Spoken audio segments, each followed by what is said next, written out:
Lagalag. Anong klaseng mistiso ang hinahanap? Anong himagsikan ang binabanggit sa katas ng mundo? Lumilitaw ang liwanag, marupok na alyansang isinasabay ang taglagas sa eksaktong awit ng mga syudad. Ang kasaysayan nito'y isinusulat at binubura sa ulan. May mga kaling tumatagos sa gitna ng tahimik na gubat. May mga naninirahang naghihintay lamang, lagalag na pinabubulaanan sa bagal nilang pagsasalita, sa matigas na pagbigkas ng mga pantig, ang walang silbing linaw ng mga eskaparate.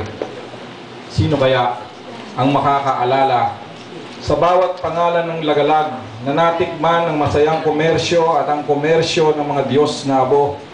Na natikman ang galit ng mga kasunduan, ang krimen at ang musika, ang asin, ang tubig, ang bakal, ang ating pagwawalang bahala at hindi umimik. Nakatikim ng uhaw at hindi umimik. At napagtantong mula pang syudad at ang paglalakbay ay isang tirahan. Kailangan ko ng katalogo ng pangalan ng mga syudad. Ang mapanganib na pangalan ng isang magandang kulisa, ang pangalan ng mga puno at ng mga ibon. Gusto ko ang pinakamatandang pangalan ng batong aking hinahaplos, mga bawal na lapidaryo ng araw sa syudad upang malaman kung aling gabi ang nagtatago sa kanyang salamin. Nanatili sa aking mga kamay ang nagbabagang pagod kasama ko sa pagtakas.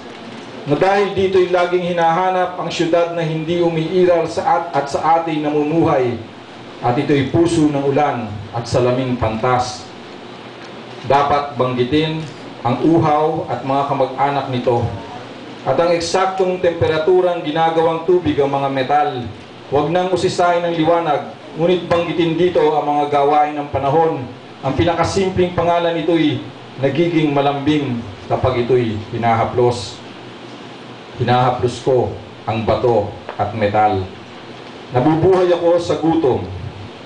May mga syudad na di kinikilala ng syudad. May mga pundasyong wala nang nakakaalala dahil para itong kamatayan. Lubhang napakatahimik ng magiting na alinlangan ng perpektong anino nito. Sino ngayon ang bibigkas para sa atin sa mapanganib nitong ulan, sa piping paghihimagsik na iniwan sa ating mga labi? May mga nagsisimula, nagdurusa ang hangin. May mga nagsisimula at hindi mahirap tanggapin ang pagkatalo. Bumuo ng bato at pangarap, kilalanin ng uhaw bilang marupok na mana na siyang hihikayat upang sa mga dating bakas ay mabuong muli ang uhaw na namatitirahan. Anong kabanalan ang magpapabalik sa akin tungo sa anong klaseng pagkabata? Hindi ako taga rito sa syudad, pero namumuhay ako rito. Hindi umiiral ang syudad na ito, pero namumuhay ako rito. Humihinga ang mga bagay, umiiral ang mundo. Kung nalimutan ko ang istorya, ang aking istorya, ang istorya ng lahat, pinapaniginipan ito ngayon ng mga bagay. Humihiling ng kadalisayan, halo-halong kadalisayan ng mga bagay na walang may-ari.